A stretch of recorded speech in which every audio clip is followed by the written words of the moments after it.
Call the rolls. Mr. Austin. Present. Ms. Chisholm. Here. Ms. Cormier. Present. Ms. Crowley. Present. Mr. Morenin. Ms. Wetzel. Present. Mr. Lipset. Present. Before we begin, I'd like to thank members of the public for coming out as we discuss this important and, I understand, very emotional topic as well. We are going to hold public comment in a moment. I wonder if the committee might... I'll make a motion to take out of order correspondence so we can have that first. Second. Thank you. I appreciate it. All in favor of that motion? Aye. Any opposed? Okay. Just to make sure everyone's clear on what we're doing, I wanted to just move correspondence up front so that I could give a little bit of an update on the emails that we've received and some of the just basic summary of some of the points. All right. So I also want to just mention that this is a non-comprehensive list. There we go. We're a little late. I'm glad I'm here, though.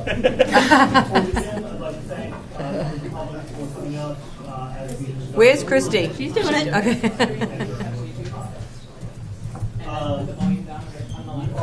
Right over there, yeah. There you go. Thank you very much. Awesome. Okay. For those watching at home, we just had the broadcast of this start to broadcast the sound on a little bit of a delay, so we had to solve that, and now we're back. So just to make sure everyone's clear, what I have in front of me are emails that I received between the meeting where we had the consultant deliver our options and about 3:30 today. So if you emailed after 3:30 today, I haven't captured it yet. I will, and that will be part of a correspondence when we talk about this on Thursday. So just really briefly, I just want to read out the names of those who have emailed to us. And this is in basically no particular order. So Melissa Boyd, Carrie Johnson, Renee Prestia, Brendan Meehan, Andrew Dennison, Amy Klimek, Holly Surratt, Kevin Nolan, Joanna Dardonis, Megan Robinson, Christine Murphy, Bethany O'Sullivan, Brianne Plant, Darcy Hornberger, Amanda Walcott, Jackie Walborn, Jillian Costa, Maura Petty, Rachel Kuberry, Dina Traganos, Renee Doucette, Heather Moland, Katie Mowat, Corey Gillespie, Kelly Santos, Ellison Rindone, Marianne Hannafin, Caitlin Provencher, Kelsey Murphy, Angela Tsay, Michelle Van Latham, Colleen Merrick, Aaron Sanchez, Andrea Cutts, Laura Temple, Bridget Keneally, Elaine Donka, Denise Robinson, Nancy Whipple, Delia Librock, Michelle Farrakane, Maela Guerrero, Renee Doucette, Amanda Vicenzi, Julia Edmonds, Kristen Gray, Michelle Bogus, Joe Rindone, Denise Gracie, Catherine Alexander, Allison Bennett, Monique Laidlaw, Marissa Wheeler, Amanda O'Keefe, Sarah Rodriguez, Erin Tancredi, Anne Marie McLaughlin, Dana Hamlin, Robin Mancinati, Heather Ganem, and Courtney Glazier. Of those who wrote in, currently those in support of option 1 were 15. And when I say this, these are my best reads on what people said, as close as I could get to a clear message. If I couldn't get that clear message, I did not count that in the total. These numbers also won't add up to 62, which is the number of emails on this list, because some people had multiple options or multiple preferences. Option 1, 15 votes or 15 emails in favor. Option 1, 3 emails opposed. Option 2, 14 emails in favor. Option 2, 4 emails opposed. Option 3, 3 emails in favor. Option 3, 18 emails opposed. Option 4, 0 emails in favor, 23 emails opposed, and option 5, 0 emails in favor and 24 opposed. We also had a number of people who wrote in to advise us to hold off either entirely or this year. That number was 15. We also had a number of people who wrote us specifically with concerns about middle school redistricting, and others asking about what we were going to do about the 5th grade or rising 5th graders. So, I will take a motion to return us to the normal order of business. So moved. Okay. Oh, I'm sorry. Ms. Wetzel, go ahead. You have I just had some correspondence as well. Thank you, Mr. Lipset.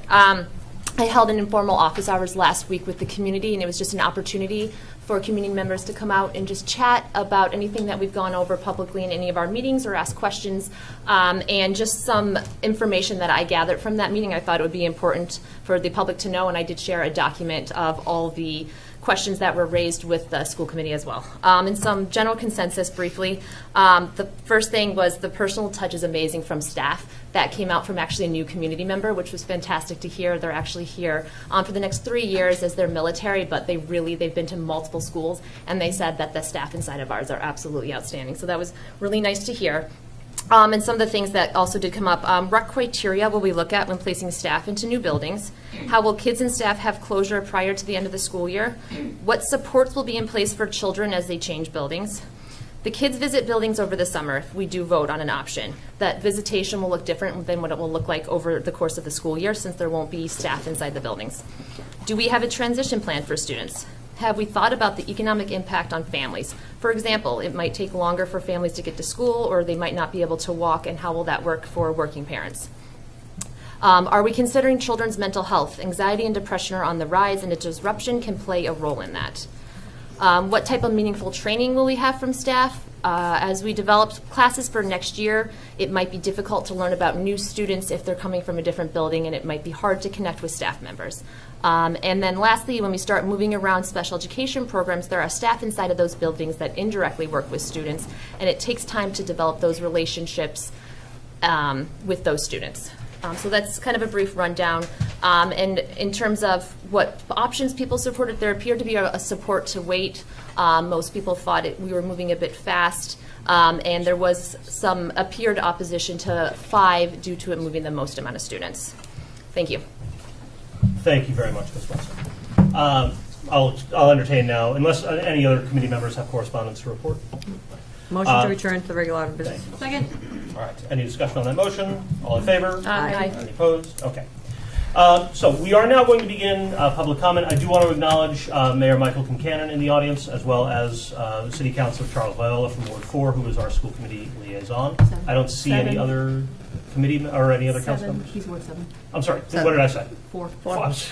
Ward 7. I apologize, Mr. Viola. We redistricted him. I did apparently so. Mr. Mayor, I don't know if you have anything that you wanted to bring to the committee tonight for public comment. At this point, I prefer to listen to the public. Understandable. Thank you, sir. Mr. Viola, same to you. Same thing. Thank you very much. All right. We are now going to open the floor to public comment. I want to remind everyone that this meeting is being recorded and live streamed by Woburn Public Media, so by appearing at public comment, you are agreeing to have your statement broadcast. Please limit any remarks to no more than 3 minutes, and I ask that you refrain from any personal attacks directed at any staff member of the Woburn Public Schools. Before we open the floor, we obviously have a large crowd tonight. We have a lot of people here. I am going to hold to the 3 minutes. That is not personal. When it reaches that point, I will remind you pleasantly once, and then I will ask you to step down.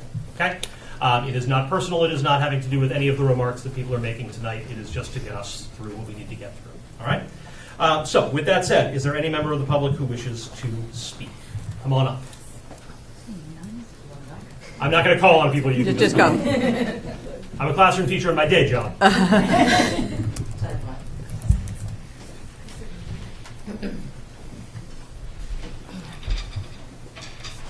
And if you could please just state your name and address or position. Susan Nee, 5 Churchill Road. Hi, everyone. We are staff from the PALS program at the Reeves. We affectionately call ourselves the PALS Gals. PALS is the district's program for students with significant cognitive, intellectual, physical, and health impairments who have complex communication and learning needs. We focus on functional academics and life skills, and all of our students are integrated into the gen ed setting for at least part of the day.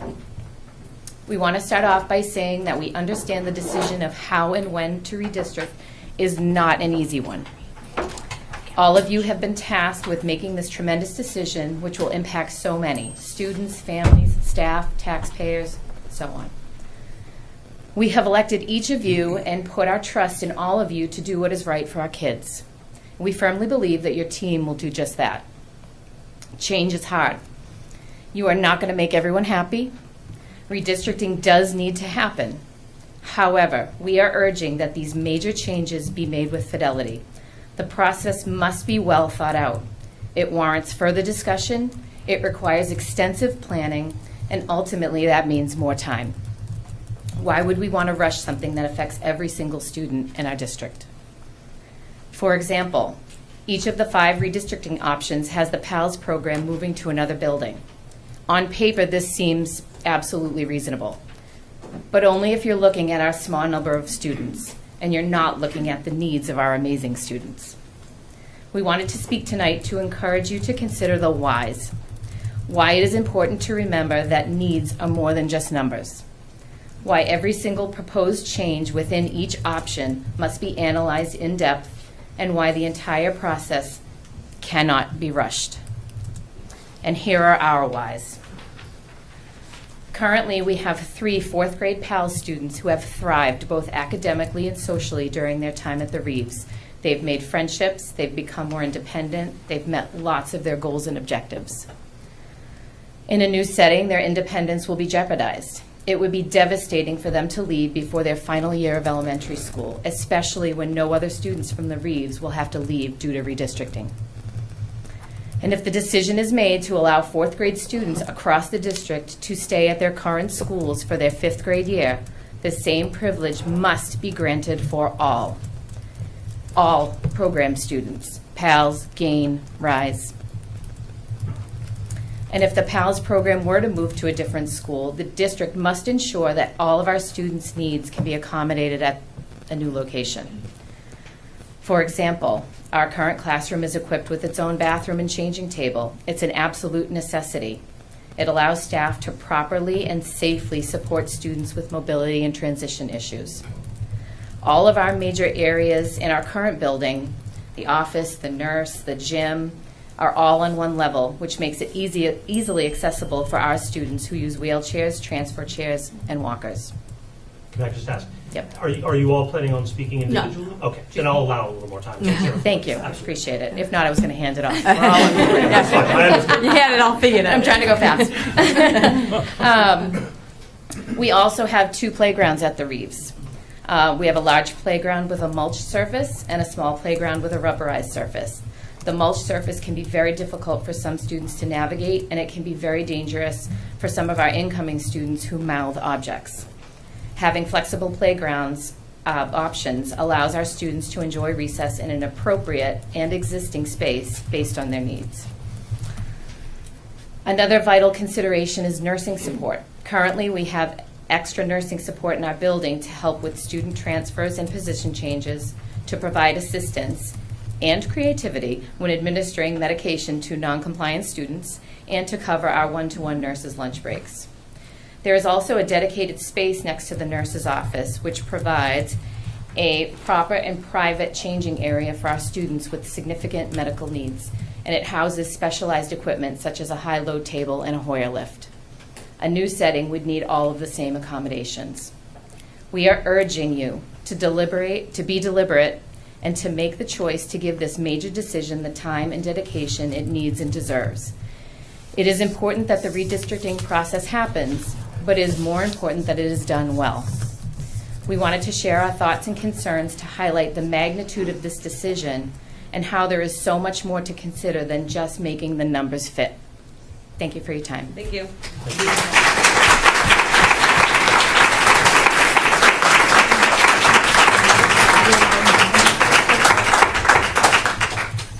Ladies and gentlemen, I genuinely appreciate all the support that you are showing to our staff and to our families. I would ask, if possible, to hold applause. We do have a long night ahead of us, and so I just want to make sure that we are getting through. I am happy to save some space at the end for applause. If the spirit moves you, I can't keep you from applauding, but at the same time, in the interest of trying to move things along and hearing from everyone that we want to hear from, if you could hold back, it would be appreciated. Thank you. Andrew, just before you start, if they could turn in what you said, because our secretary is not here tonight. Yes, thank so you. it'll be a little easier for. Good. I'll just take it right Yeah. Yeah. I'll leave it at the end of the table. Well, that's fine too, yeah. Yeah. Just anyone Thank you. who's coming to speak with the committee tonight, our recording secretary isn't here tonight. So if you have a written statement, once you read the statement, if you wouldn't mind just dropping it on the table right where that statement was, so that we can hold on to it and keep it as part of the record. Thank you. Go ahead. My name is Heidi Richards. I'm from 10 Pigeon Road, and I'm here tonight writing to express my concerns and seek support for my son Aiden, who has been who has been diagnosed with an anxiety disorder since the pandemic. The diagnosis has made it extremely difficult for him to feel comfortable speaking in front of others. Aiden has experienced several school changes which have further impacted his confidence and stability. Aiden has been attending the Malcolm White School since the 1st grade. Now in the 2nd grade, as we approach the end of the school year, I'm pleased to report that Aiden has made significant progress. He is now talking to all his peers and is brave enough to whisper near his teacher, provided she is not making eye contact with him. This development is a remarkable achievement for Aiden. Aiden has been working closely with his speech pathologist, Miss Murata, and has built a strong rapport with her, which has been instrumental in his progress. Additionally, the selective mutism specialist contracted with the Malcolm White School has employed effective tactics that have further aided Aiden's development. Aiden is now confident enough to speak to his friends, one-on-one, and even in group settings, which is a huge milestone for him. Despite these positive developments, it remains challenging for Aiden's teachers to grade him properly due to his communication difficulties. His academic performance might not fully reflect his understanding and capabilities because of his anxiety and selective mutism. Given these circumstances, I am seeking the school board support to ensure Aiden continues to receive the necessary accommodations and support to thrive academically and socially. Specifically, I'm requesting continued placement at the Malcolm White School. Stability is crucial for Aiden's progress. I believe remaining at the Malcolm White, where he has established relationships and support systems, is essential. Ongoing specialist support. Continued access to Ms. Murata, his speech pathologist, and the selective mutism specialist is vital. Their work with Aiden has been instrumental in maintaining this consistency is important for his continued progress. Individualized education plan, implementing a formal plan that includes specific accommodations for Aiden's anxiety and selective mutism. This might include alternative assessment methods, additional time for oral presentations, and a supportive classroom environment. Providing teachers with training and resources to better understand and support students with anxiety disorders and selective mutism. This can help create a more inclusive and supportive classroom environment for Aiden. Ms. Richards, if I could ask you to come to the end. I appreciate it. Thank you. Wait, one moment. I can give you a little bit more time. Okay. I know this. I'll skip a little bit. I know this topic has brought up lots of discussion among the other parents who have children in this program. I'm not here to share any of their child's stories, but to share my son's experience as a place to understand how disruptive this school's change could be for all students. I stand here to be a voice for all families that have children who will be affected by this. Thank you for attention to this matter. Thank you very much. And if you could leave your statement right up there so that the whole thing can be read. Thank you.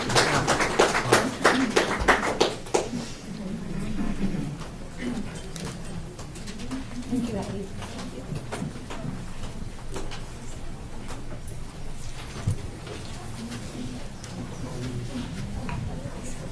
And before you start, are you going to be speaking as a group tonight or individually? Just the two of us. 5 minutes. Thanks. That's fine. Thank you. We timed it.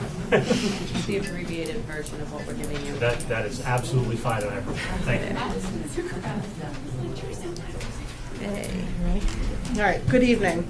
We are the educators and staff of the Linscott Rumford Elementary School. We stand here united to address our concerns regarding redistricting options 3, 4, and 5, which would close the Linscott Rumford as a K-5 school and reopen it as an early childhood center. As a group, we represent a combined 348 years of service to the Woburn Public Schools. 261 years of that time have been dedicated to the students and families of the Linscott. Since the Linscott experiences little turnover, there is a close-knit team atmosphere that benefits everyone as we educate and care for our students and their families. In terms of the students of the Linscott, it is not equitable to disrupt one entire school community, moving over 200 students away from their neighborhood school and splitting them amongst 3 schools, some of which are a considerable distance from where they live. These same students would potentially be disrupted again if and when the Linscott and Alta Vista combine. The Linscott has many community events such as pizza bingo, ice cream social, and multicultural night, which often involve the entire neighborhood as former students come back to visit. We have notoriously high attendance at these events. Our school also consistently performs among in the top in the district on MCAS assessments. Our personal and professional connections to each other in the Linscott community are not the only reasons that we have concerns regarding the redistricting options 3, 4, and 5. Placement of staff. With an unprecedented number of staff being displaced, many with decades of seniority, how will the placement of the Linscott staff be decided? We also wonder what the future would hold for our principal, Dr. Mara, as we feel she has already made such a positive impact in the Linscott community, and it would be a detriment to lose her in the Woburn Public Schools. The social-emotional impact. The first line of the Woburn Public School District's vision says, "The Woburn Public Schools is an innovative, progressive district with rigorous academic standards and proactive social-emotional support."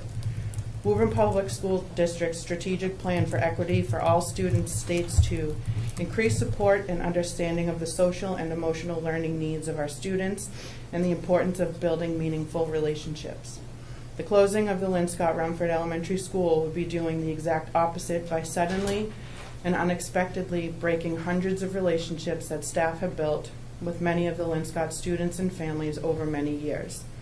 When those trusted relationships and connections to a school community are suddenly taken away, students and staff will experience a tremendous sense of loss. If the social emotional well-being of the Woburn students is of any importance, it's easy to see that options 3 through 5 would take a tremendous toll on their mental health, leaving the remaining elementary schools with an increased level of anxiety and setbacks in terms of social emotional regulation and behavior. Please consider the magnitude and severity of such a change on an entire community and choose to minimize the impact on all Woburn students. Furthermore, is it even feasible to consider housing the preschool program at the Linscott Rumford? When Dr. McKibben was discussing the trend toward developing early childhood centers in his school committee presentation, he stated, "The facility requirements for that," referring to an early childhood center, "are completely different than elementary school, and not to mention the staffing considerations." The following highlights are just some of the differences in facility requirements and our concerns regarding health, safety, and well-being of preschool-age students being placed at the Linscott. Handicap accessibility in our building is low. There is a lack of bathrooms, toileting, and diapering areas that would be suitable for pre-K students. There are stairs. Location of services.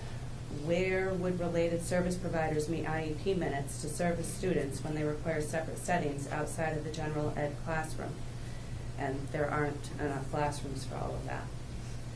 Our playground and outdoor areas. Our playground structure would need to be made accessible for preschool age students. Anyone who doesn't know our building, the buses travel between the school and the playground, which would make it very difficult to completely fence in the playground and surrounding areas for these children. The front of the building is accessible only by stairs and a 5-foot retaining wall down to the street, which in and of itself would pose a dangerous threat to younger students. North Woburn is already extremely congested in traffic. The streets that the buses would have to come up through are insanely narrow. We have only 33 parking spaces. Preschool staff is 60 to 70, if not more.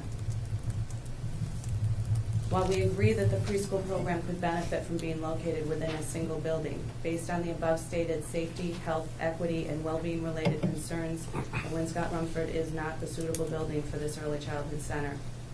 We urge the school committee and district administration to seek out alternative locations and solutions and avoid the possibility of closing the Linscott. In closing, we would like to remind you that we have dedicated a significant number of years to educating and caring for both past and current families of the Linscott community, and we want the chance to continue to educate current and future families of the Linscott Rumford until a new school is built to house all students in North Woburn. Thank you very much.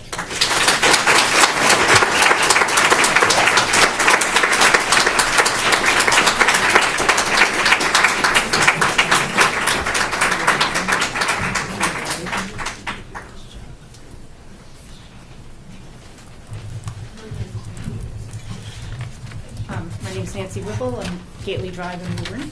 I have a 6th grader here at the Joyce and a 4th grader at the Reeves. My comments are for the PALS program at the Reeves, where my daughter is part of. My daughter has Down syndrome and is in a subset of a program known as the PALS. She also spends time with her typical peers for morning meeting, lunch, recess, and specials. She is well liked by all of her classmates. In looking at the proposed options for redistricting, her class would be moved out of the Reeves. This is upsetting to us because she loves the Reeves, her teachers, and classmates. She's also going to be in the 5th grade, so like many other rising 5th grade parents, students, this is upsetting to us. I've heard there has been discussion of grandfathering 5th graders staying into their current school, and if that is allowed to happen, I would ask that you would also allow the SPED program to stay at their current schools. I noticed for option 3 and 4, there are no programs at the Reeves. However, it has been pointed out to me in those cases, the enrollment in the typical classrooms would greatly increase. For option 5, I see that the RISE 1 program would be moved to the Reeves. According to the data that I looked at, there are 5 RISE classes versus only 2 PALS programs. It would seem to me to make more sense to keep the PALS programs at the Reeves then. And it should be noted that for all of the options, except option 5, have the RISE programs staying at the Shamrock, so why not keep them there?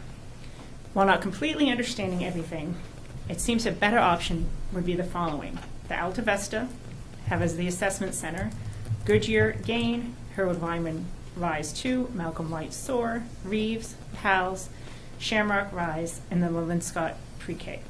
With this setup, the special education students would not be disrupted at all. We know that many students thrive on consistency and structure, and this is even more so with the special education. Routine is important to them. When there's a disruption in their routine, there are setbacks that greatly affect the students. So I ask you to please consider the needs of the special education students and their teachers when making your decision. Thank you. Thank you very much.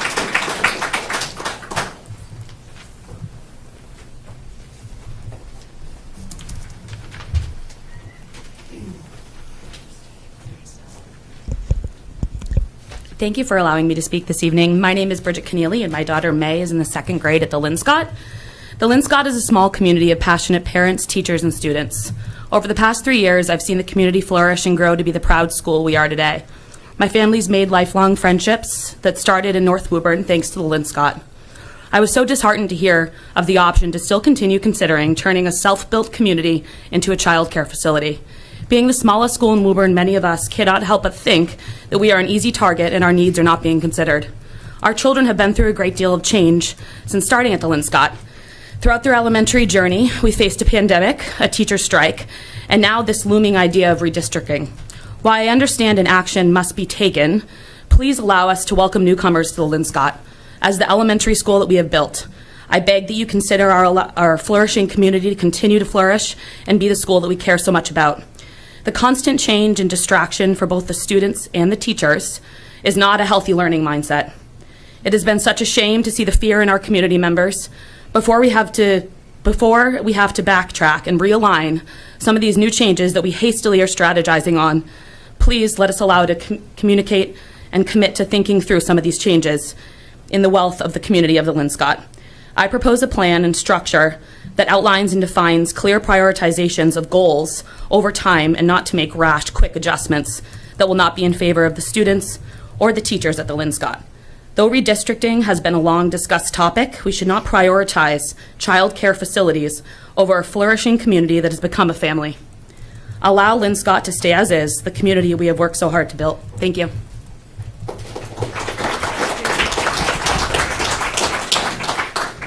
Allison. I also have children at Linscott. If you ask any of the Linscott teachers, we actually have the loudest children in the school, so it makes sense that we present together. But we have, speaking on behalf of most parents at Linscott, just begging you to please pump the brakes on redistricting in the fall. I currently have 2 children at Linscott. They present very differently, both socially and academically, and I can tell you both will struggle with the move. One more socially while the other academically. We are one family. However, some of the plans shared show hundreds of students moving schools. My children are not going to be the only ones upset by this rushed move. If you speak to any teacher or or school adjustment counselor, they will tell you that students' needs are continuing to grow. I have asked numerous times and have received no answer, but who is going to be there to support these students? What additional staff are you bringing on board? You cannot expect the adjustment counselor to take on these students along with their already packed caseloads. We continue to say that students are resilient. However, I think we need to pause and reflect back on what they have had to do to overcome so far. We have sent students home for 2 weeks that turned into months, which turned into learning on a computer, which switched to hybrid, where they would attend school partially, although some students remained home. Then we asked them to come back into the building, but to wear a mask and keep 6 feet away from each other, while also building peer relations. We followed that with a new administration change, and now less than 4 weeks left of school, we are saying that we may be losing their elementary school altogether. Sorry, I teach too, so I'm super passionate. This is just what the students have been through. Not even talking about the educators themselves. They have been just as resilient through the last few years, learning new ways of instruction and meeting the needs of their students. I can full-heartedly say that the staff at Linscott has gone above and beyond for these students. I cannot imagine what they are feeling right now. How can you possibly ask them to pack up their classrooms and move on with little to no notice is unbelievable to me. The last couple of weeks have been, I am sure, so anxiety-ridden for them. All, however, they continue to smile every morning and offer our children the consistency, safety, and feeling of home, allowing students to believe that everything is going to be okay. Some of these teachers have devoted 5, 10, 15 years to Linscott, and as professionals, they deserve more notice and a clear plan of what their future entails in Woburn Public Schools before being told their school is closing. There are 4 weeks left in school. Trying to redistrict the whole city for September seems so rushed. During this whole process, we keep talking about numbers, referring to kids as numbers. However, our children are not just numbers. They are young students that have grown immensely in their school settings, no matter which school they attend. They have built relationships and bonds with various peers and staff members. As a city, we owe it to them to not rush this decision, to make sure that any move we make, whether it impacts a student or teacher, be given the thought that it deserves. Thank you.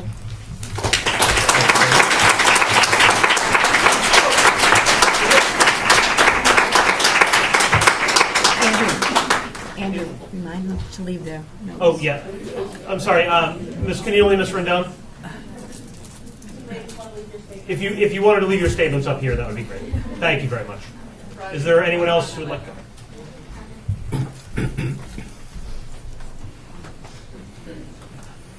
My name is Christina Bully. I'm on Sheridan Street in Woburn. I have 2 children in the Woburn school system. I have a rising first-year high school student and a rising second grader.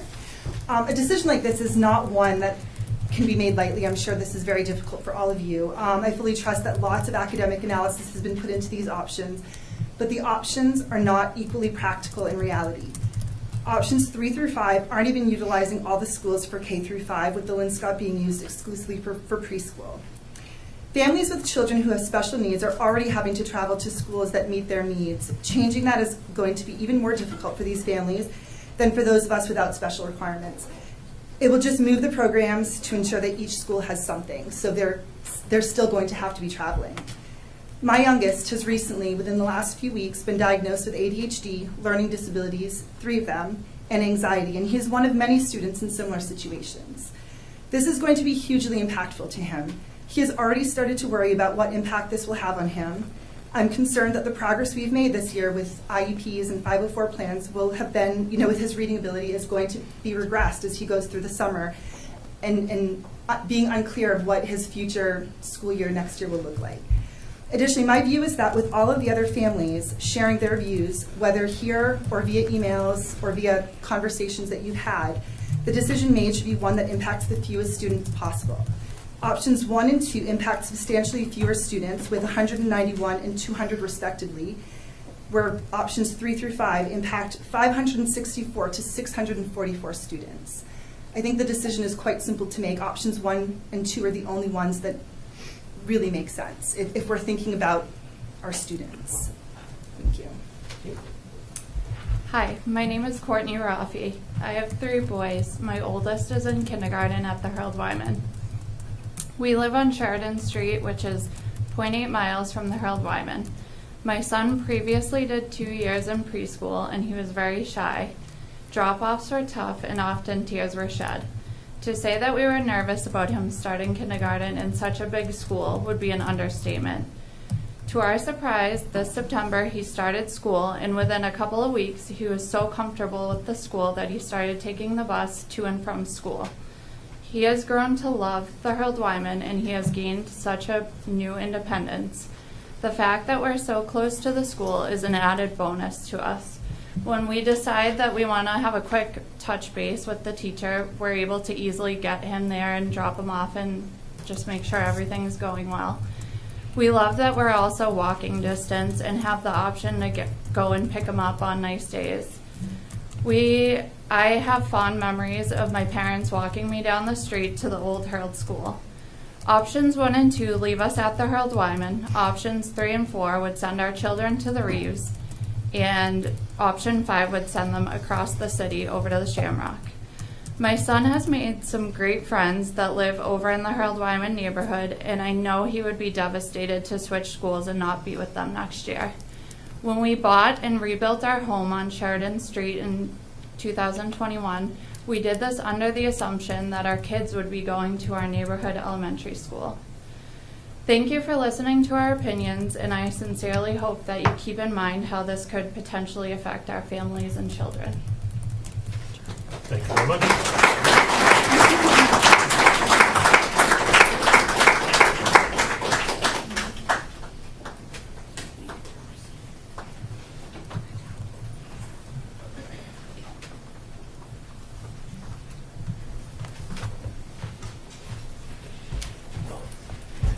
Hello, Amy Klimek, Eagle Road.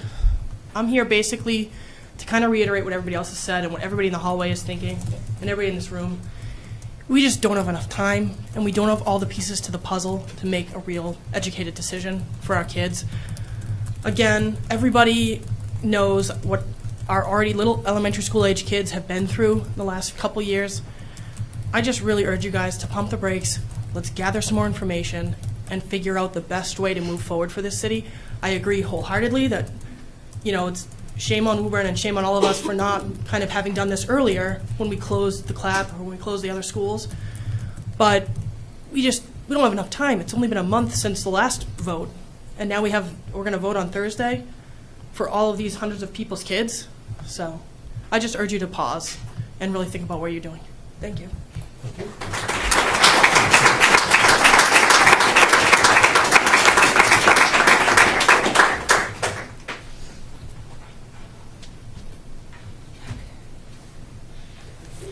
Hi, my name is Kelly Santos, and I am here to express my concern about the current redistricting efforts that are underway. While I understand the necessity for the redistricting, it's becoming increasingly apparent that the methods being employed are causing significant disruption and harm to our communities.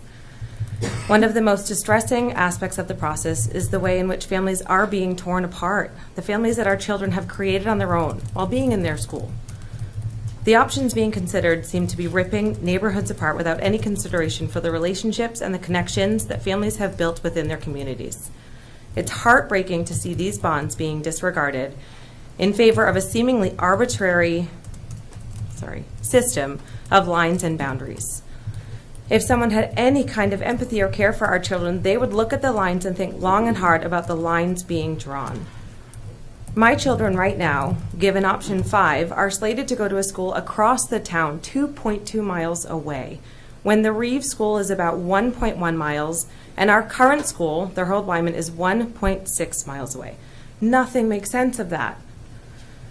Having a system to generate lines is great and quick, but that's it. It's tearing apart families, and it doesn't involve any form of compassion for the complete and utter disruption that will be caused to so many families. What's particularly troubling is the apparent lack of cohesive format that makes sense for everyone involved. It feels as though decisions are being made without truly taking into consideration all of the factors at play. Yes, redistricting is a complex issue that requires time, effort, communication, and above all, the patience. Yet it seems as though these essential elements are being overlooked in favor of expedience. I urge you to consider the human impact of these decisions. Families are being uprooted, neighborhoods are being fractured, and communities are just falling apart at the thought of this. This isn't just about lines on a map. It's about the lives of real people who will be profoundly affected by the choices that are being made. Please just take a pause and let's really think this through.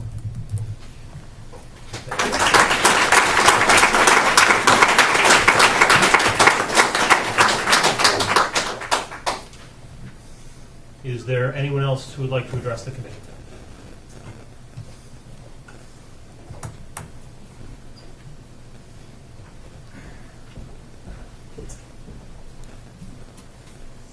Thank you. Ryan Murphy in Valley Road. And I was here a number of weeks ago and implored you to take things slow, and I'm here to do the same thing again. Any problem is improved when it's iterated on. The solution is improved. The quality is better. And in situations like these, it allows all the stakeholders to be a part of it. It's not a death by committee option. It's a bringing people together option. And I truly believe that there is so much to be gained by, acknowledging the output of these simulations and the consultant as a first stab at addressing a problem that seems to exist. And but there is a lot that needs to go back through the churn.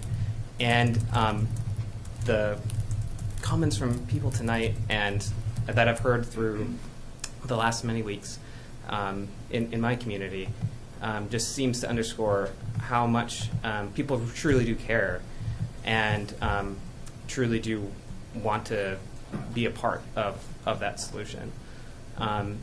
And you may kind of dismiss that, oh, well, we have to do something because we're out of options or we're out of space.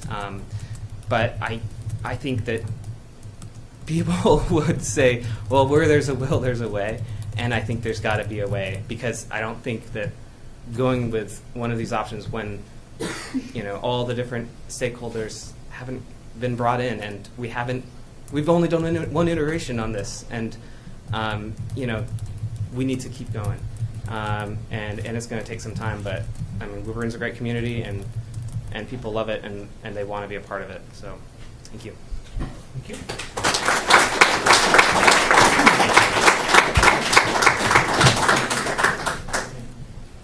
Is there anyone else who would like to address the committee?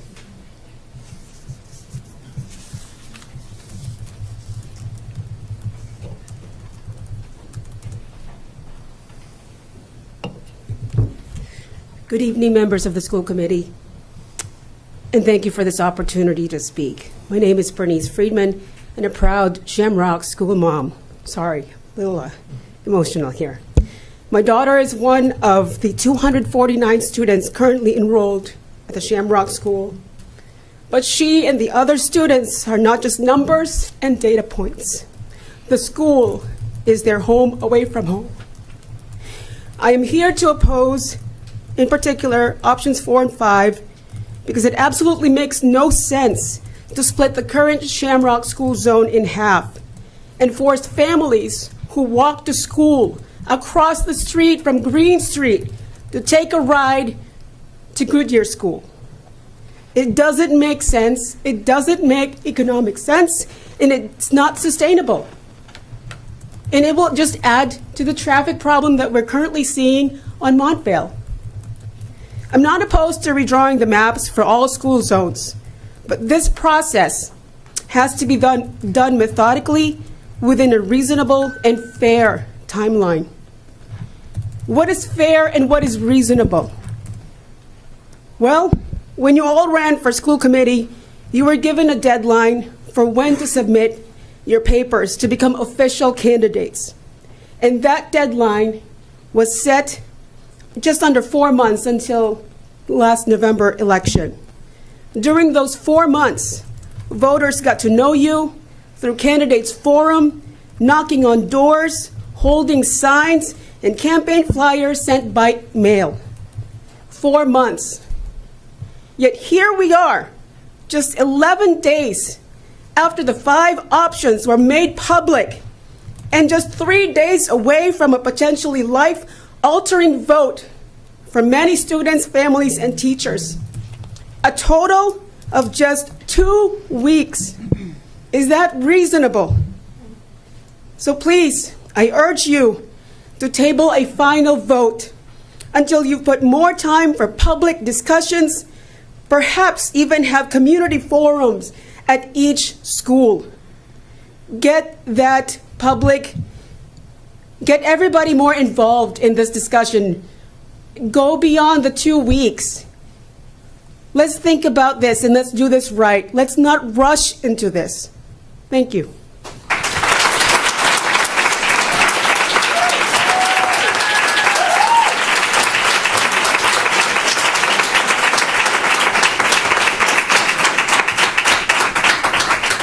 Is there anyone else who would like to address the committee tonight?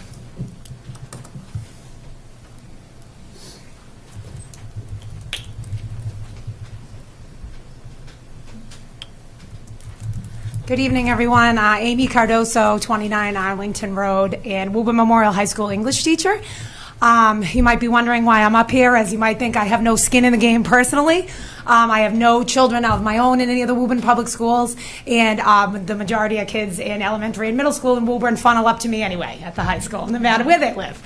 But I am just urging you all to listen to the parents that are here tonight. Usually when I'm sitting in front of you, I'm advocating for students directly, but especially my WTA colleagues. You've all heard me speak many times in the last few years advocating for my colleagues. And I'm here to do that tonight as well, but especially for the parents.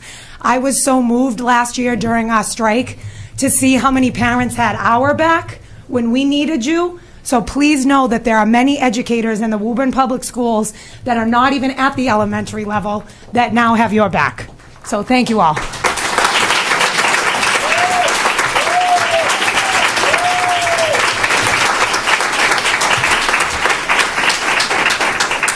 Thank you. Is there anyone else from the public who would like to address the committee?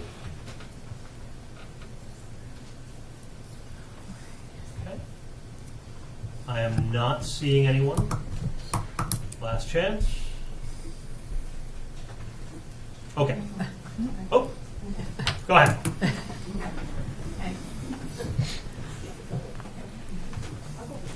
Hi everyone, I'm Juliana Dahmer, 81 Elm Street, right across from Linscott. And I have a 7-year-old that goes to Linscott, and I can't believe the number of friends, number of people that we've met that are now part of our lives that we met in the school through this wonderful community that we have.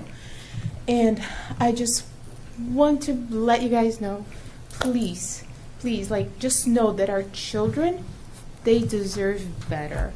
They deserve what you have best. And I speak for everyone here. They deserve better than just 4 weeks to make a decision that can change their lives. Now, you want to be part, you want to make history. If you want to make history, if you want to become, the leadership that took our kids' best interest in heart and do it, you have this opportunity now to do it and to think about our children first. Okay? They deserve what's best. They're awesome.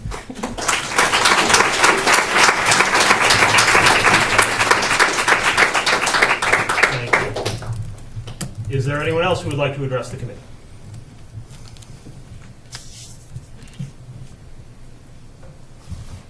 Practicing my wait time.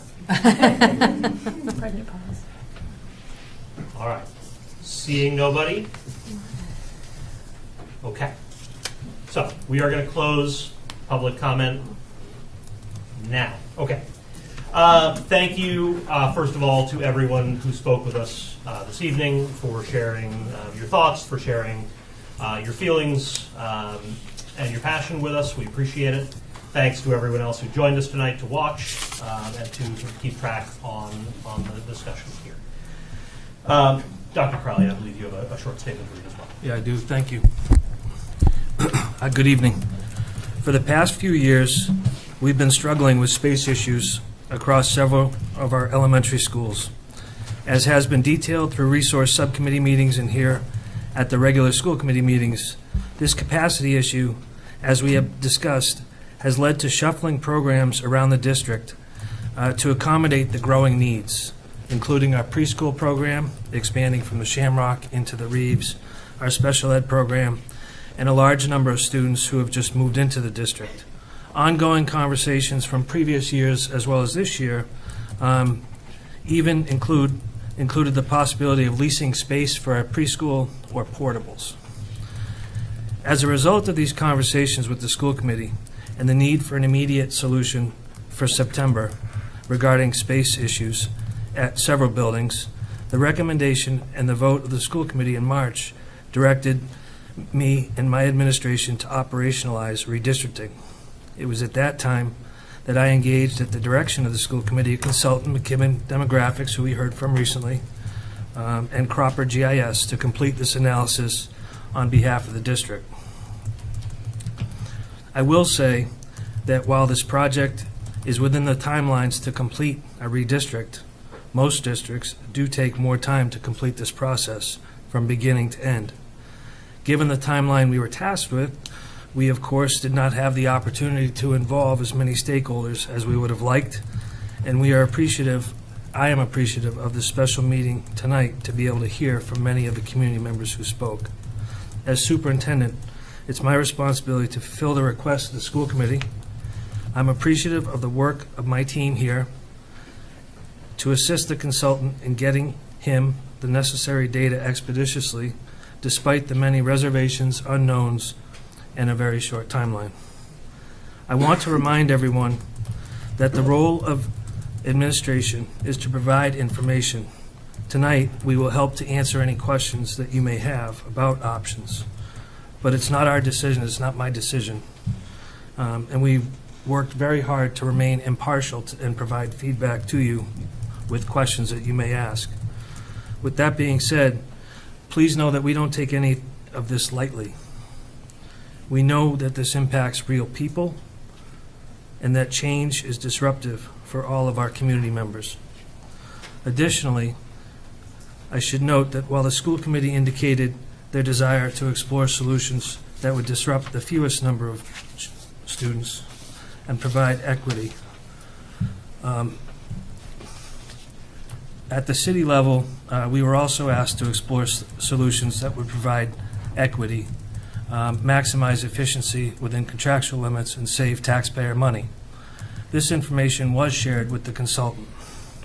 Tonight, our role is to provide clarification for the school committee on the facts of the different options to ensure they are fully informed when making your decision.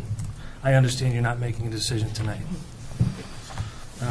We appreciate the school committee's willingness to explore all options to provide the best education to our students. Regardless of what you decide this week, we will ensure that our schools open in September, ready to educate all of the students in the Woburn Public Schools. Thank you.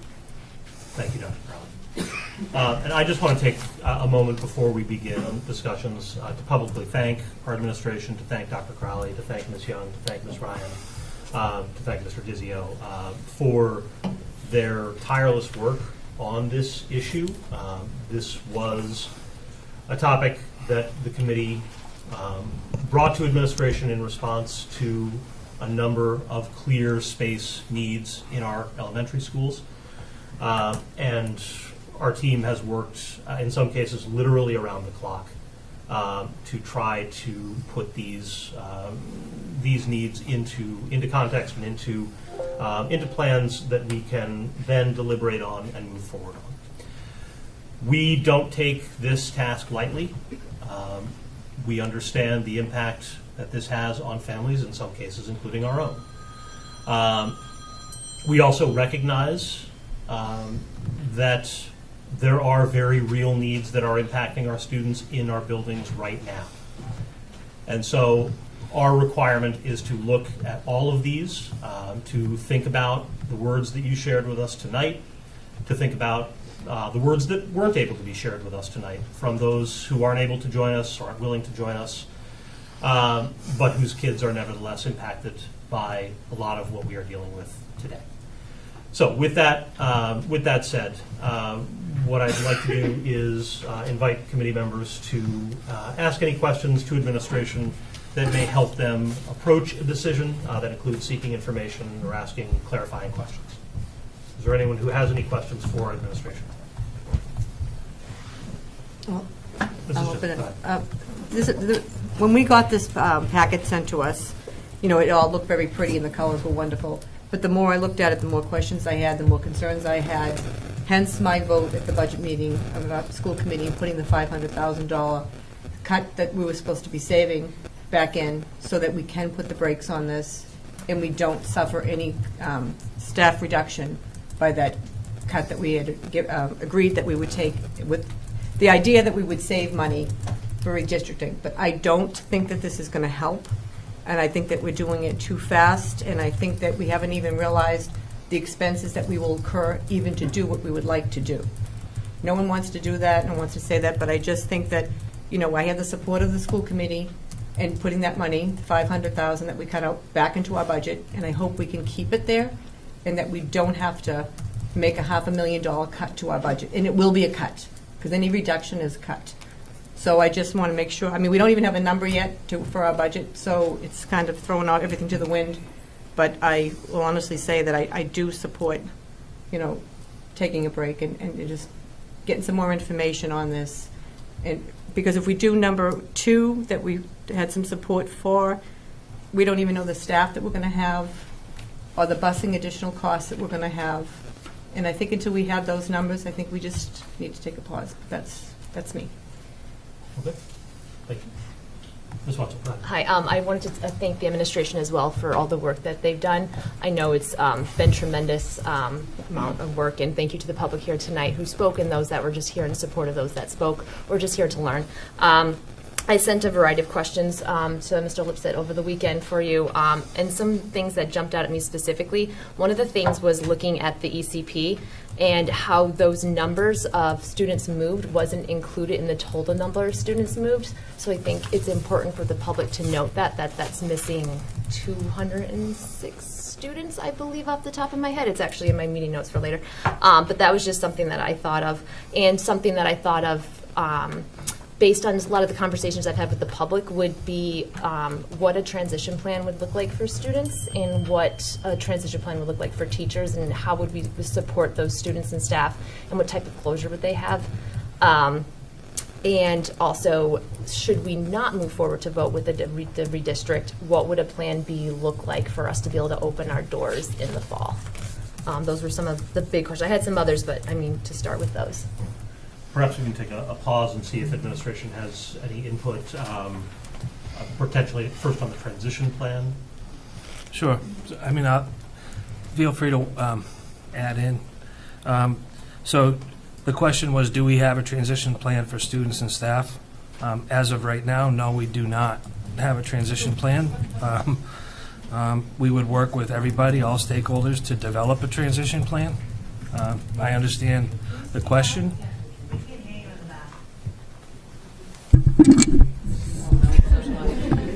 That's all right. Okay. And regarding Plan B, so what we do if we don't redistrict? Yeah, so can you hear me? Sure, sorry. The question was, what does Plan B look like if we do not redistrict?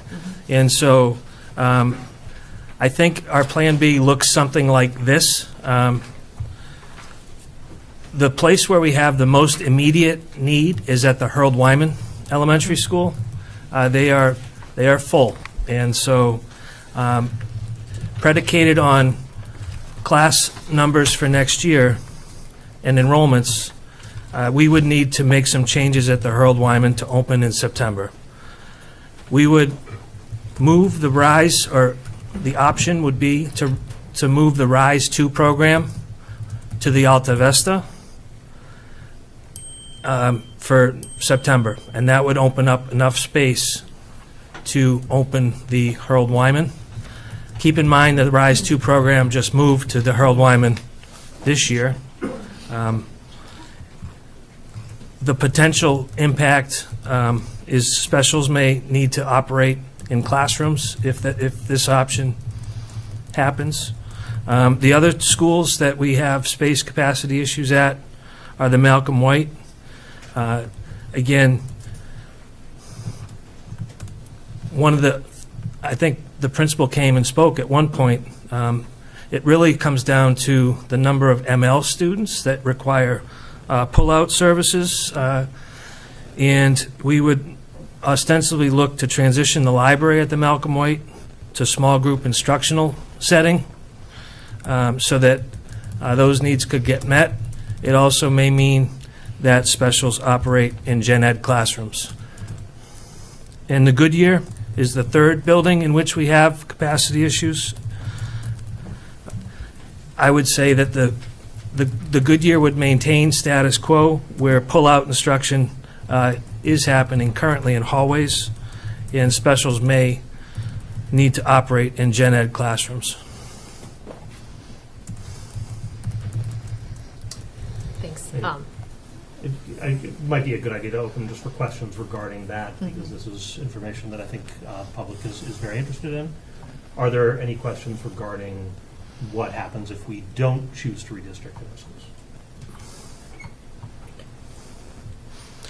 I guess I just had one. The Malcolm White, we would be for certain they would lose their library and we would have to transition to small rooms, would you say? I mean, I don't want to speak for Mr. Nickerson. I know that when Mr. Nickerson has come to us about what his plan would be if coming for next year, that's the most recent plan he's had to date. And in recent conversations, that's been the kind of the best option that he's had in order to maintain other spaces and areas. Certainly, you know, he'll do another walkthrough of the building, but at this point in time, that would be his recommendation. If I could just ask a clarifying question.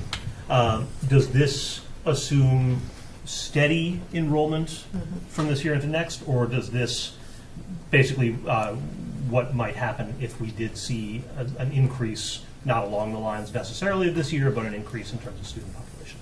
So one of the biggest questions that we've had, of course, is always kindergarten, and that we've seen for the past few years at the Harold Wyman that's been consistently a fourth kindergarten. So this plan is with a fourth kindergarten in place. So this would be having the Harold Wyman with current class sizes, 4 kindergartens, 4 first grades, 4 second grades, and 4 third grades, which is why you would not be able to maintain a program in 4 across the board. And would that have any impact at the Malcolm White or the Goodyear if we saw rising enrollments as well? They would, right now, they're at their general education. The general education space of the Malcolm White is sufficient. It's actually the space concerns there are actually spaces outside of the general education classrooms, so they have plenty of room. And the Goodyear, to add an additional classroom, which there has been a conversation in one pocket, you would have to take away another flex space, which would seemingly just be why we're saying that specials would move to the room. That's where we would have to go. Thank you. Yeah. Ms. Crowley, yes. So I'll just react to this. I am very concerned about the opening plan if we don't do anything. I am very concerned about children learning in hallways. RISE 2, moving again to a new school and sort of just moving a program versus moving all of the students. And I will advocate that I think we should create an ECP at the Linscott. I don't know if we should do it now, but we definitely need to create an early childhood program. We are not adequately educating our youngest learners. We do not have a full inclusion program. We do not have a full day program. We are keeping them half at the Shamrock and half at the Reeves. And I just don't think that is a good way to run a pre-K, nor do I think it's leveraging any education benefit, excuse me, it's not leveraging the education benefit that it could. And so I really think we need to seriously consider creating an ECP, because I don't see any ability to build one. The cost of an ECP is going to be $50 million. So either we have to create one and do a non-build option, or we have to build one, or we have to rent one. But there is no, we truly need to create an environment where our youngest learners, where they come into our system, and we're able to leverage the literacy screening that we need to do so that we can create horizontal and vertical alignment with the pre-K. So I think, and the best thing that could happen to this community is affordable childcare, affordable early childhood education. So I think it's the best option. Don't have to do it now, but we seriously need to think of it, and think of it very carefully. Because if we build a new school in North Woburn, the Linscott does not have a long lifespan. It will close anyways. So do we want to pour resources into it and keep it alive? Or do we want to combine, build a new Alta Vesta, and take it offline anyways? I think it's responsible for us to consider. Thank you. Ms. Cormier. Just a couple comments. Ms. Crowley reminded me that when we're talking about the pre-K, and sorry about that. Use my radio voice. So Ms. Crowley reminded me that one thing to keep in mind is that the early childhood program is a legal mandate. We are required to provide services for children for pre-K, and I know there are concerns about it being so large, and we are encouraging it to be large. We are providing what we are required to do, and also need to have neighborhood peers for the students.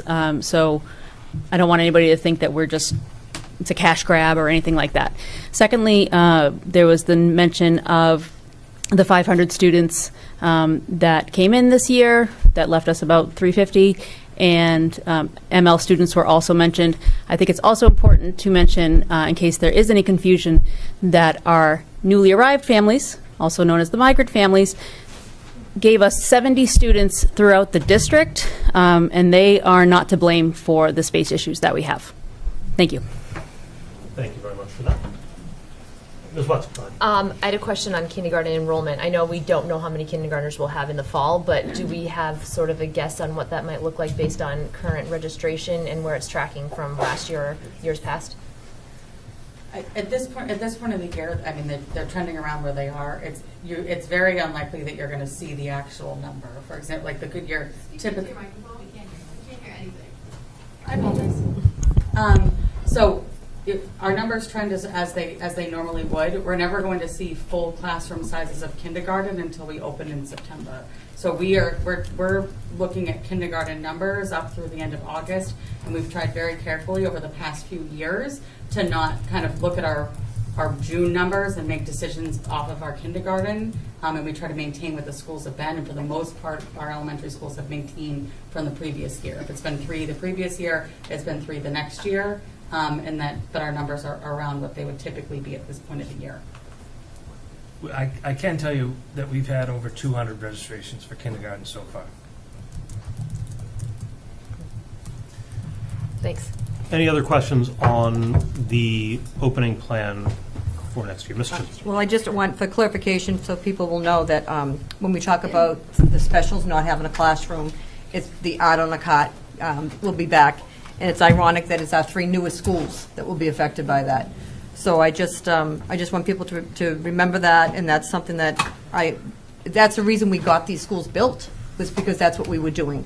So it's kind of a go-round, but I would never support anything closing the Linscott school. I mean, we're talking about not having classroom sizes, and we want to close an elementary. It does not make sense to me at all how that would be an option.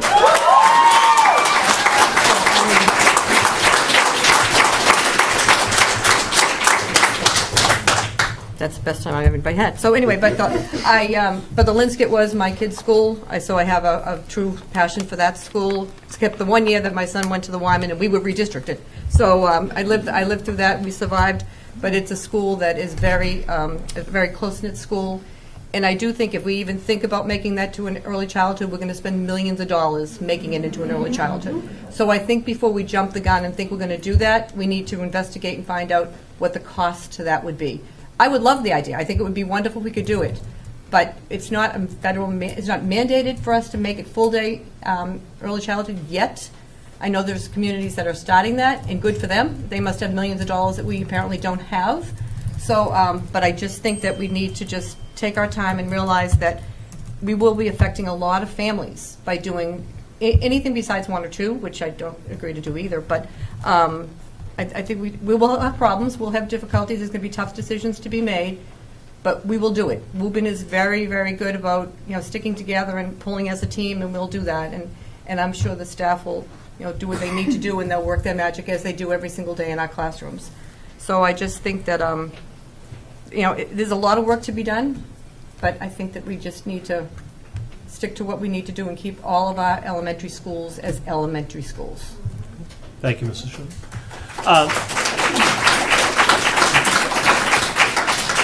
I wonder if potentially Ms. Ryan or administration, a couple of points there that I wondered if you might provide some clarification on in terms of so the question in terms of operational transition for the Linscott, should we choose that option? What are we looking for? I realize that we don't have a firm number, but what would absolutely need to be done at the Linscott in order to transition to an ECP? Sure. So I can answer some of that. First of all, in terms of students, there are currently 163 preschool students that are special education students, and there are currently 80 typical peers. The typical peers are required, mandated by law. Every student there is mandated to be there, and in fact, we are short typical peers at this time, which is not in compliance. One of the reasons that a full day, Ms. Chisholm is correct, a full day early childhood program is not mandated. The mandate is that the ratio of typical peers to special education students must be in compliance, and many families with typical peers are seeking a full day program. So that is the reason why full day programs are often encouraged. However, it is not mandated that it be full day for typical peers. That's correct. In terms of what the facility would need, there would need to be study to accurately answer that question. I can tell you that the immediate things that come to mind are, number one, the playground. There would need to be an appropriate playground for students of that age. Whether or not playground equipment could be moved or you would be starting over, I don't know the answer to that. The bathrooms would have to be explored to make sure that they were appropriate, again, with changing tables, et cetera, for students of that age. We would also need to look at the traffic patterns and the parking to see if the space could feasibly hold the number of vehicles that would go in and out in a manner that is safe for preschool age children. So those are the things that come to mind. Quickly, it would need to be explored to see if it is something that could be done and what the costs would be. Okay, thank you. And the other point that Mrs. Chisholm brought up, which you answered much of, but I just want to make sure that the public understands, in terms of DESE mandates regarding the ECP. Sure. So DESE mandates, again, the ratio of typical peers to special education students. So preschool is not, it's not optional. Any child in the city that turns 3 that has a disability, we are required to provide services. And the Department of Education also requires that many of these students are in an integrated setting with typical peers. And that is the mandate. So in an integrated classroom, for example, you may have 7 special education students, and the requirement would be that there are 8 typical peers also in the program. Thank you, I appreciate that. Any additional questions on the reopening, on the quote Plan B reopening? Okay. Any other questions for administration broadly on our redistricting options at this time? Ms. Watson. Sorry, I have a few more. Thank you. Are we going to continue to offer school choice inside of our buildings? What? So, like, I could be wrong. So can a student from, say, their district at the Goodyear and they want to go to the Reeves, are they able to do that? Oh, yes, the inter-district school Yeah, choice. sorry, thank you, yeah. No, fair enough. If we were to redistrict, I would probably caution against that. But currently, it allows for people to apply to a school, and then the principal makes a determination whether or not to allow a student to attend. So we could continue that practice. Thank you. And then another question I had was, if we do decide to grandfather, or if we're able to grandfather rising 5th and 8th graders, what would that look like for their siblings? Would they stay in the school that they were districted in, or would they, what would that look like? Sorry. I know, I'm sorry, it's a tough question. It just came up and I thought it was important. I mean, I'm going to answer you to the best that I think I... And I do just want to if I could just break it for a moment. There may be questions as they come up that administration needs a little bit of time to make sure we have the right answer for. So I just want to make sure that people are aware. We do have another meeting on Thursday. These questions can be addressed at that time as well. So if there are questions that are coming up that the administration feels we can't quite answer in this setting, we can sort of pause those and answer them or address them on Thursday. But I just wanted to, I didn't say that up front, even though Mrs. Chisholm reminded me to. And so I just wanted to say it now, just so everyone is clear that, there's a lot that goes into this, so I want to make sure that administration has the time they need to give us the right answer on the questions that we're asking. So I don't know if you want to exercise that on this question, but I can provide an answer. Is this loud enough? I have a loud voice, so I should be fine. Ultimately, everything's going to come down to class sizes, and the ultimate goal is going to be right as in the decisions that principals. Again, our policy has that principals make that inter-building decision. That's amongst principal jurisdiction, but ultimately all of these decisions are going to come down to the number of students at each building. We're not going to want to say yes to certain things that are then going to require us to need to open another classroom, because our goal is to be kind of not creating that. And so I think that it's all going to come down to the number of students and having to look at what that would be. And again, every year students who opt into and are to kind of an interdisciplinary is always based on of enrollment. So it's a year to year because it's based off of homeschool enrollment, and that would be the continued policy that we used in this structure to maintain. Thank you. Ms. Crowley, hi. So, I'm sorry, Ms. Wetzel, you were No, done. I was done. Thank you. Oh, no, sorry. So moving Rise 2 to the Alta Vista, which would, again, to alleviate space, the Hurl Lyman. None of the plans have Rise 2 at the Alta Vista. So we would have to if we were to redistrict, we'd have to kind of redo that situation, right? Okay. And then I see that, in the 3, 4, and 5 option, the Linscott kids kind of move in a large pack, like 200 kids move to the Hurl Lyman. And I was just wondering if we do close it to use for pre-K, is it possible that the kids that move sort of in 200, right? They move about 200 kids move from the Linscott to the Hurl Lyman. Is it possible they would actually have a Linscott, formerly a Linscott teacher, too? So everything is going to as you would in any instance, right? We would be going and working with the WTA or on the seniority list, and so that would really be all dependent on going through as any way that you would with reduction in force. It'd be licensure and seniority list. Yes. Right. Okay. Interesting. That was just a thought I had.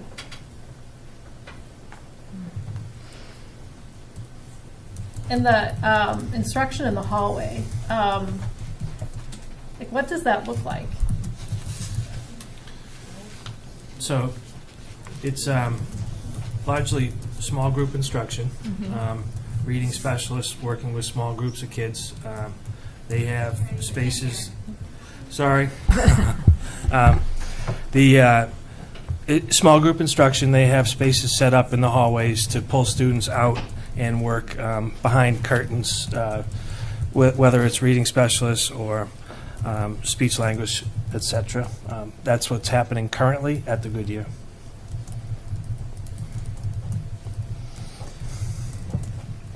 Ms. Crowley, are you all set? Yeah, thank you. Okay. Any other questions from the committee? I don't have a question, Mr. but Rosser, go I ahead. have a comment. So first, I just want to thank all the parents, community members for speaking up and sending in emails. And I'll tell anybody that I'm no scholar when it comes down to anything school related. So your emails really help to give a better point of view. And I love seeing the Linscott School members in the community. You guys know that I'm all about community and unity. I will say this, that when I decided to run for office, it wasn't to be in this predicament necessarily. It was to advocate for our kids, advocate for parents, teachers, and staff. And I will just plainly say there's no way I can sit here and hear your voices and not be affected as far as a school being closed. That is not an option that I'm particularly fond of, and I would I guess lock arms with Ms. Chisholm as far as that goes. I am not okay with that idea. That's a tough decision to make. I really don't have much to say. I'm kind of taking things in, but I will say going forward, continue please to voice yourselves. I think it's really important. It gives us opportunity to hear your heart. I've always been for that. I've always been, ever since we talked about redistricting, I say we need to pause and allow the community members to weigh in on it. And I'll continue to stand for that. I also think we are moving a little fast as of now. Someone that spoke earlier, speaking about the 4 months that we had opportunity, I was like, yeah, that weighed heavy, because I'm thinking that the amount of days to make a decision, and I need time to process on these things. So please continue to speak up. Come to the next meeting. Speak on Facebook, residents. I read that too. It was stated that we don't read emails. I have been reading all of them. I actually cheat. I listen to it through Siri. It helps. So yes, thank you for coming and sharing. I appreciate it very much. Ironically enough, I had on the colors, which it wasn't planned. And just to clarify for the audience, as emails were discussed, we have received over this process, I believe at this point, well over 200 individual emails. I believe and I hope that I have responded to each, and each has been shared with the committee. That includes answering questions and making sure that people have had the chance to see all of the input that you've provided. So thank you for providing all of that input over this full process. All right. Are there any other questions from the committee? Mrs. Chisholm. Well, and I know, and since I'm such a money person, but we haven't even thought about the cost to make that Linscott school an ECP school. So I think that that's something that, until we know that, I would not support changing that either. And even the busing that would be created by moving these kids to different schools. We'll be busing a lot more students, and when our bus contract comes up next year, we know it's not going to go down. So we'll be having additional costs to our budget for that also. And I just think that the North Woburn has been very, very patient with us. And they've been very kind, supporting all the other schools in the district as they get new schools, and they have not. So for us to say, but now we're going to grab one of your schools and take it away from you, I don't think it's fair either. So we need support to build additional schools, and we need the support of the entire city to do that. So I just think that we can look for an early childhood. That's one of the plans from the building committee, to add maybe to the Linscott Alta Vista Combo School and make something happen that way. But and I know that that's years down the road, but there will be families that are affected now will be affected again if we build the school and they have to come back. So I just want to make sure that we're not rushing to something that we're going to have to repeat again. And if we do, like Andrew had spoken about, if we do get an influx of students next year again, we could be back doing this again. So I think until we can get some answers from Boston and figure out what we're really doing, then we'll know what we're going to be doing. So I just, I just think we need to take some time. Thank you, Mrs. Chisholm. Ms. Crowley. Maybe. Yeah, I mean, I understand where Ms. Chisholm's coming from, and I understand what's going on. The pressure of trying to close a school and converting it in a short period of time. I am just so much in favor of a separate building for the ECP that any way that we could create that for the community, I just think we should look into. And building one, especially if we're going with where the building committee is landing, is very, very expensive because we want to build it on our own with MSBA, with the middle schools. But I understand where you're coming from. I wonder if the committee would agree to some sort of consensus where we start with option one and we build a task force dedicated to the ECP, where we look at it more carefully, because I'm having a difficult time stomaching it's staying the way that it is, because we did not hear from Goodyear parents about kids in the hallway and the Malcolm White using the library. And I feel like those schools we're not equitable, and clearly that's coming out through the public comment that there is a serious crowding problem in these 3 schools, and we need to do something about it. So maybe, I don't know, there has to be a consensus here. You have to be able to do something besides just moving kids in a program that just moved to a brand new school where we didn't even hear from them. I don't know. All right. Thank you very much, Ms. Crowley. Ms. Wetzel. So a couple things. One, I do think the early childhood program is very important. My oldest daughter was in it. She's in 1st grade. My middle daughter's currently in it, and my youngest will be in it in about a year. So I do think getting those learners in early is important. It is also state mandated that we have access to an early childhood program for any child on an IEP, and we have to be inside of certain ratios. And I understand all of that. And I know the Resources Capital Planning Subcommittee looked at various options prior to talking about a redistrict on what we could potentially do with the ECP.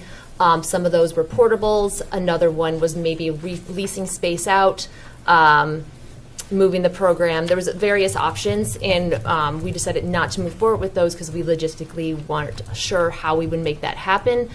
But I'm also wondering maybe we should start that conversation again and see if there is something that we can do. And actually, in one of the meetings, I was talking with the families, and it came up, we could look at the senior center. This is just spitballing here. I don't know if that would be an option, but there was discussions on things that we could do, because I do think it would be important if the program could be together.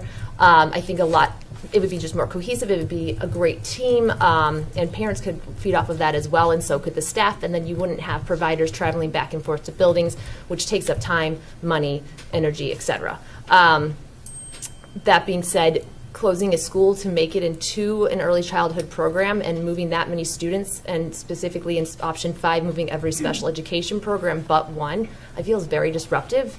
And I think we heard that today, but I do firmly believe having an early childhood program together, how we can make that happen, I'm not sure yet, but I think we have a lot of creative minds, and I think where there's a will, it was said earlier, there's a way.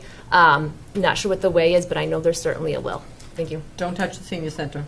So I'm just saying. No, it came out, like I said, I don't have an idea of how it would work. It was just a building that was in my head that came up during the conversation. I'm not saying that we should do that, but It's important to notice, I think by city charter, no individual member of school committee actually has the power to affect the senior center. So I take that back. Right out there. But I do think it would be nice to have the program together.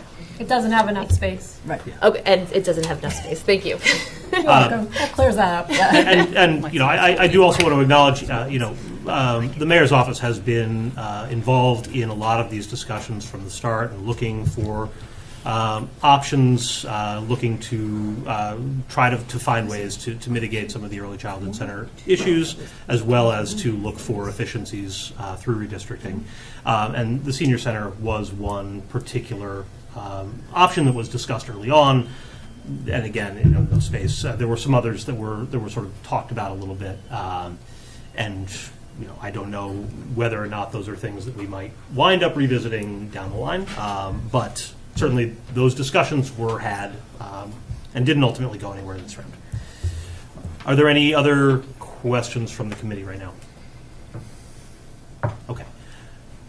If not, Ms. Crowley, you're all set? Okay. Is that a yes? Because I'm going to have to pass the gavel to you so I can ask yes, questions. I am. Okay, Sorry. fine. So, as the chair, I can't deliberate, so I am going to pass the gavel to my vice chair so that I can go sit in my old seat over there and ask some questions. Okay. Thank you. You could have sat here. Well, but it says chair there. Yeah, right. And I missed this chair over here. All right. So just a lot of mine. I will recognize Mr. Lipset. Oh, right. I can't just talk. So the question of middle schoolers has come up in a number of communications. And I'll admit I was somewhat confused by the consultant's presentation that talked about being unable to keep, should we redistrict, keep current middle schoolers in their existing spots and then transition new elementary schoolers into the middle school. While I understand the middle school utilization numbers are fairly high, I don't know that we had sort of heard a lot about major space issues at the Joyce and the Kennedy. So I wondered if administration could talk about, from your perspective, is it possible to keep middle schoolers as they are, current middle schoolers, and then redistrict as classes are coming in, or are there operational issues there? So the space issues don't exist to the extent that they do at the elementary schools. That is true. What I heard Dr. McKibben say, and again, it was, I believe, you grandfather in 8th grade and 7th grade, and then have new 6th graders enter in, predicated on any line changes. Okay.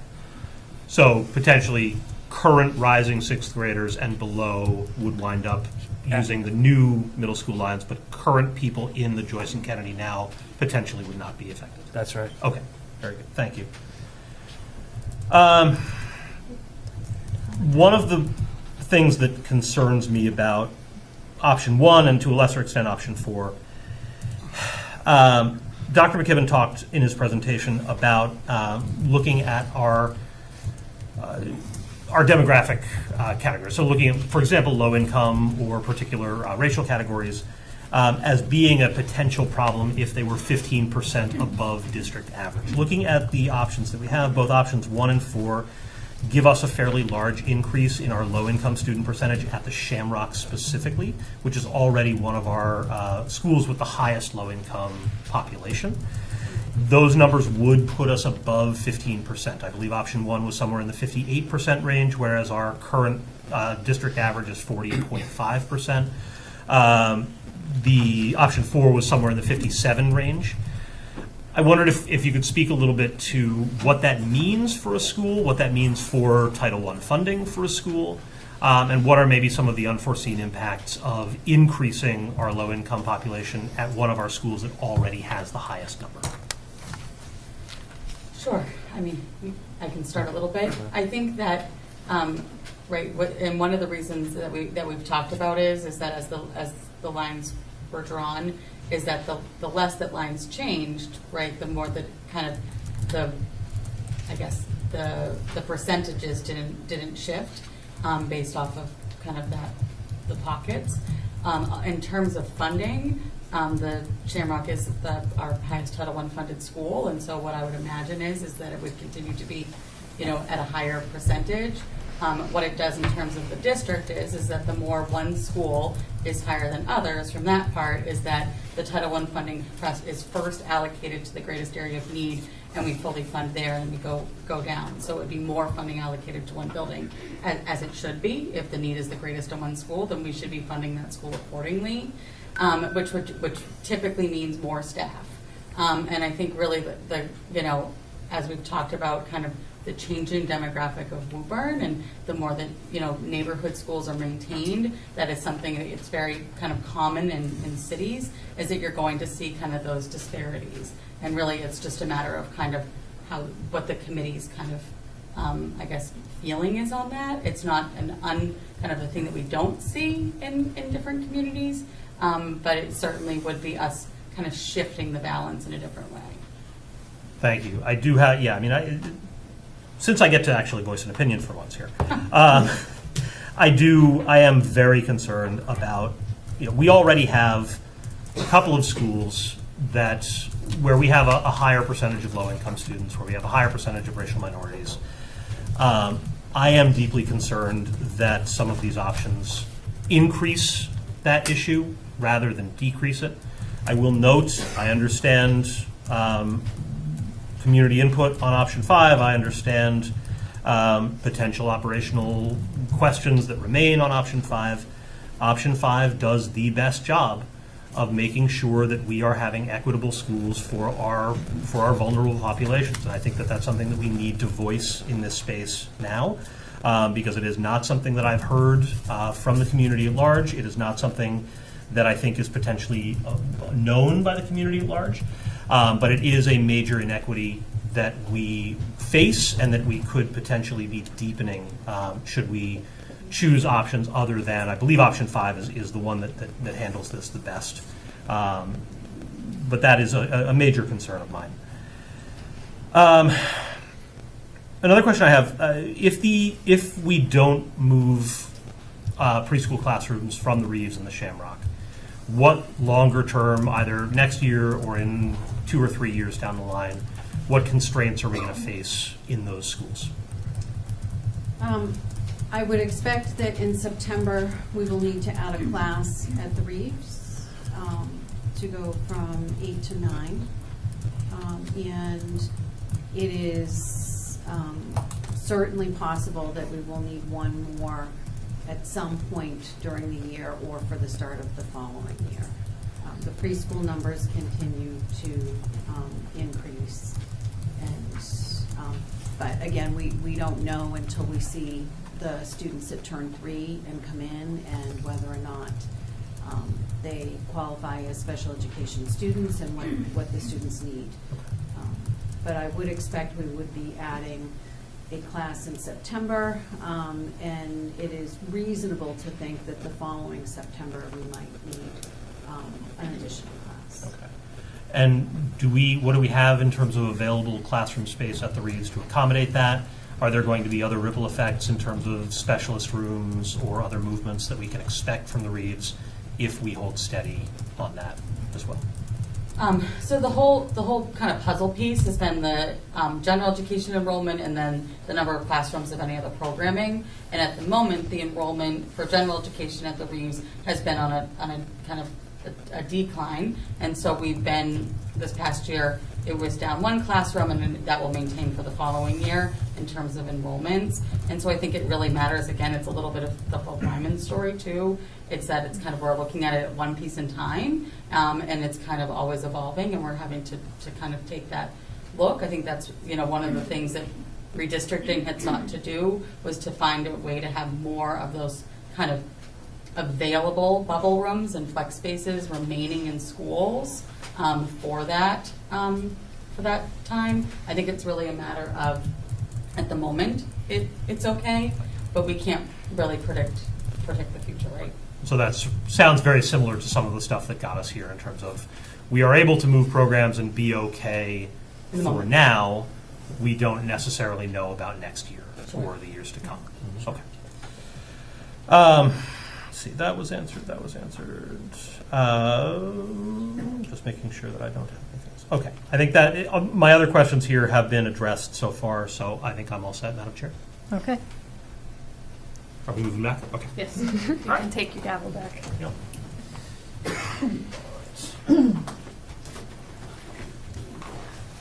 All right. Are there any other questions to address to administration? Alan does. Yes. I'll just go back at it again. But Ms. Ryan and Mr. Lipset reminded me that not only is pre-K growing, but the composition and complexity of learners will continue to grow.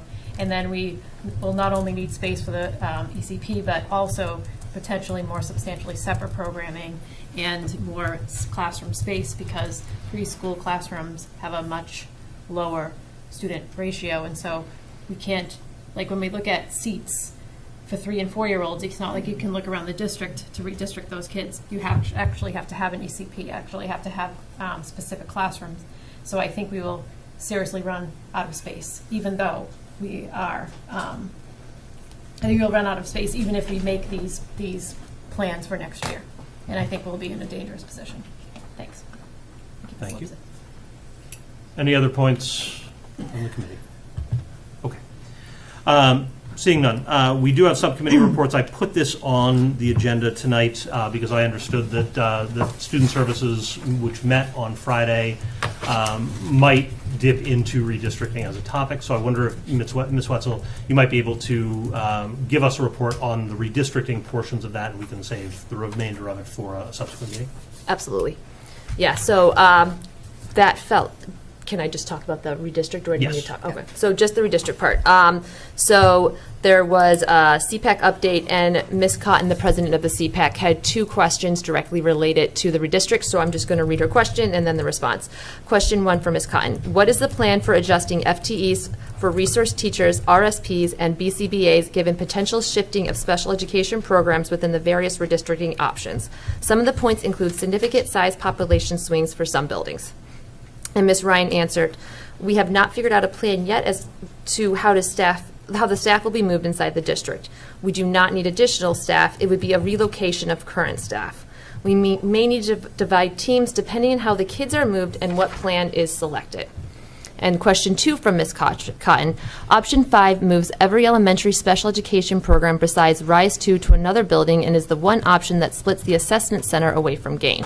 I know Gain and the assessment center are not connected, but that having both housed in the same building can provide some opportunity for collaboration and smooth the transition for students going into and out of the Gain via the assessment center. Can you provide some information on why so many programs would need to be moved for this option, especially when some of the programs are with social disruption when some of the programs are with similar, Switches will come. lost my spot, I apologize, are similar in students' population size. In addition, some of the options, number 5, program switches will come with some social disruptions in the middle school level as the students move up. As an example, if Gain students move to Shamrock, they will later split from the Shamrock peers and go to the Kennedy instead of the Joyce. However, if they stayed at the Goodyear, they would move up to the Kennedy along with their peers. I assume this has been considered in the process of making these proposed changes and would like to hear more about the offsets for redistricting that make these changes necessary. An answer from Ms. Ryan. It may help to separate the Gain and Assessment Center. Not all students from the Assessment Center go into the Gain program. The Assessment Center is a place for students to be assessed and then placed into the various programs or in a general education classroom. Special education programs were calculated on what would fit inside the building. We need to look at how the programs grow and the number of rooms they require. It was driven by the buildings that could hold the programs. It's kind of like a large piece of a puzzle. And that was kind of the, and then from Ms. Ryan for special education updates, she noted the fastest growing program is the ECP at 203 students this year, and the state requirements are 7 special education students to each peer in each classroom.